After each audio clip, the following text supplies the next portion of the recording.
Shalom, selamat pagi dan salam jumpa kembali bersama saya Pendeta Romauli Sihaan dalam Renungan Harian menurut Almanak HKBP. Apa kabar saudara? Semoga tetap baik ya, dan teruslah penuh harap hanya di dalam Tuhan. Sebelum kita melanjutkan aktivitas, mari kita meluangkan waktu untuk mendengar dan merenungkan firman Tuhan. Biarlah Roh Kudus menerangi hati dan pikiran kita, sehingga firman Tuhan bekerja dengan leluasa mengajar dan menuntun hati kita, serta memberi hikmat kepada kita untuk dapat melakukan hal-hal baik yang berkenan kepada Allah. Marilah kita berdoa. Segala puji syukur kepadamu Tuhan untuk penyertaan-Mu dalam hidup kami sepanjang malam tadi. Sebagaimana Engkau menyertai kami di hari-hari yang telah kami lewati, kami percaya kalau hari ini penyertaan-Mu tetap ada dalam hidup kami. Oleh sebab itu Tuhan, tuntunlah kami di dalam firman-Mu, agar kami dapat mengerti setiap rencana-Mu, dan kami dapat bersyukur atas segala sesuatu yang Tuhan izinkan terjadi dalam hidup kami. Kami mau belajar di dalam firman-Mu. Kiranya Tuhan menolong kami untuk dapat mengertinya dengan baik.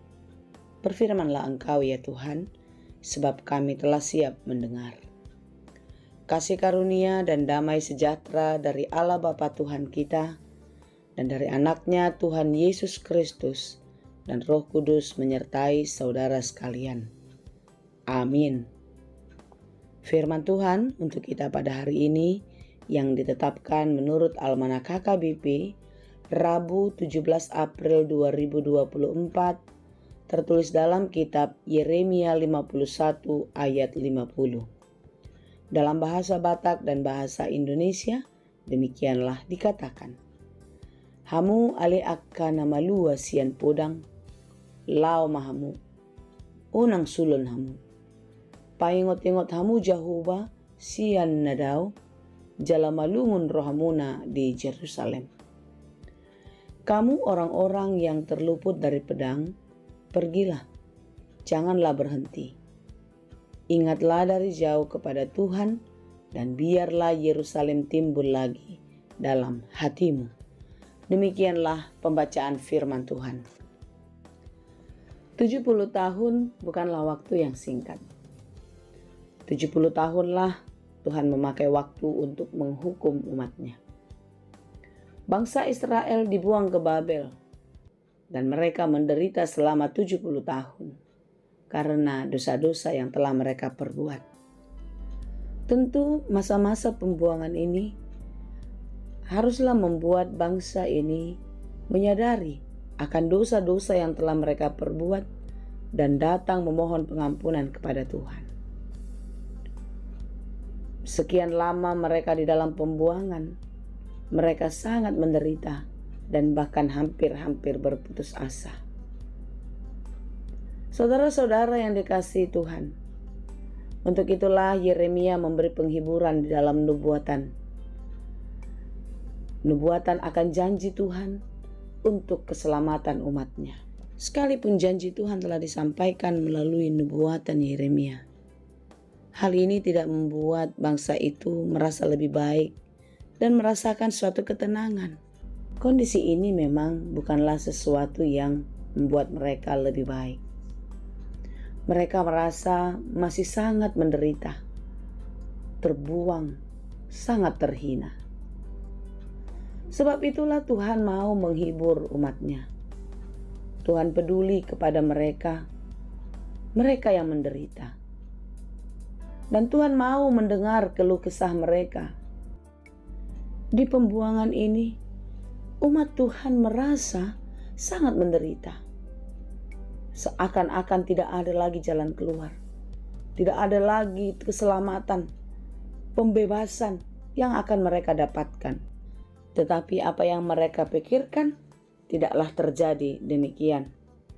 Tetapi Tuhan sangat mengasihinya. Tuhan tidak menginginkan kematian orang fasik, tetapi Tuhan mau pertobatannya. Sebab itulah kita mau belajar dari bangsa ini saudara, agar kita pulang dan kembali kepada Tuhan. Terkadang kita tidak menyadari kalau hidup kita seperti bangsa Israel yang sering memberontak. Kita protes kepada Tuhan ketika persoalan datang, ketika beban hidup sangat menekan, seolah-olah kita sulit keluar dari semua persoalan itu.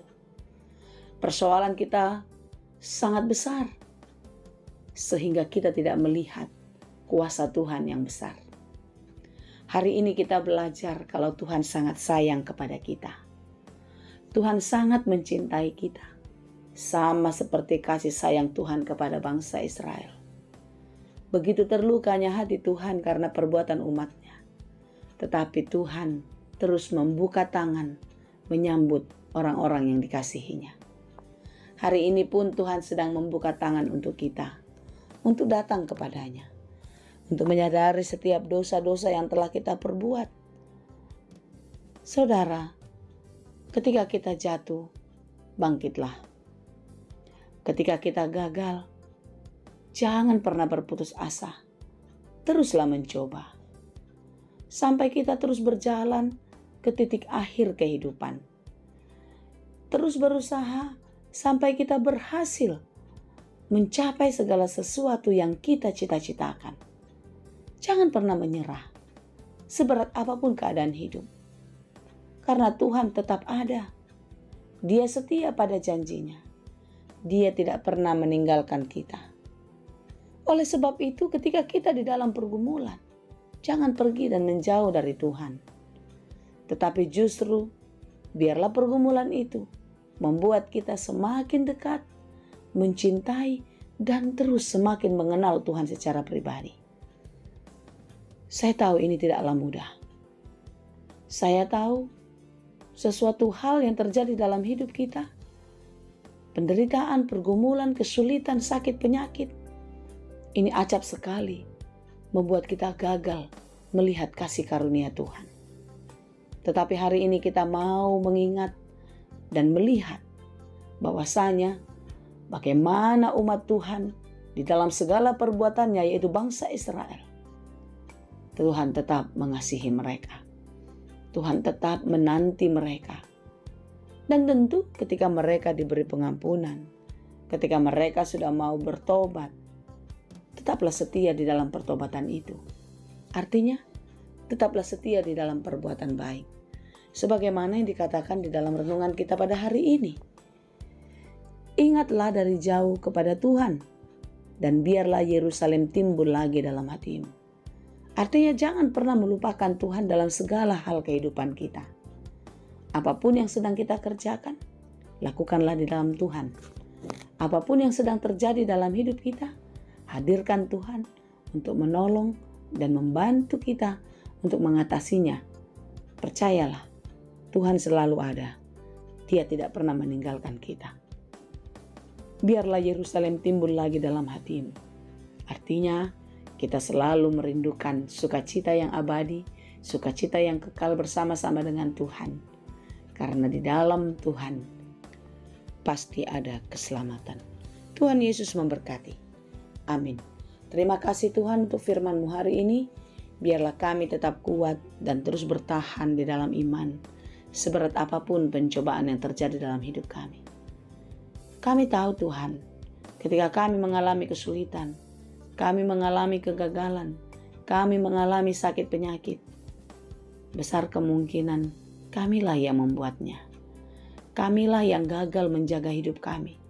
Kamilah yang kurang berusaha untuk mendapatkan sesuatu yang lebih baik.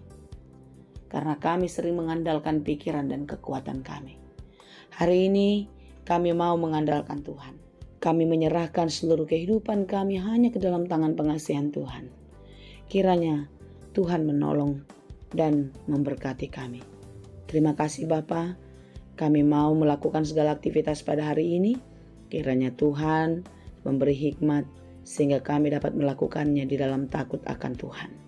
Dan setiap pekerjaan kami boleh berhasil dan berbuah dengan baik. Terima kasih Bapa. Dalam Yesus kami berdoa. Anugerah Tuhan kita Yesus Kristus, kasih karunia Allah Bapa, dan persekutuan Roh Kudus, itulah kiranya yang menyertai dan memberkati kamu sekalian. Amin.